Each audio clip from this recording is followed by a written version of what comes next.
আসলে এখান থেকে যাইতেই মন চাইতেছে না, কিন্তু একটু পরে আসলে আজান দিবে, নামাজ পড়তে হবে।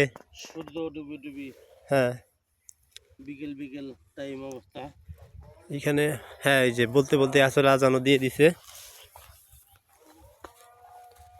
তবে আল্লাহ তাআলা যাতে সবাইকে সুস্থ রাখে, আমাদেরকে সুস্থ রাখে, প্রতি বছর যাতে এরকম জায়গায় ঘুরতে আসতে পারি, আর এই সৌন্দর্য দেখার জন্য আল্লাহ তাআলার কাছে শুকরিয়া আদায় করতে পারি, সেই দোয়াই চাই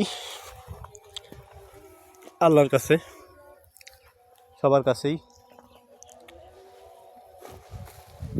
আর আমাদের বেগম খালেদা জিয়া, যিনি আজকে আল্লাহর ডাকে সাড়া দিয়ে দুনিয়ার মায়া ছেড়ে চলে গেছেন, আল্লাহ তাআলা তার যেন দুনিয়ার জীবনের ভুল ত্রুটি ক্ষমা করে দিয়ে জান্নাত নসিব করেন।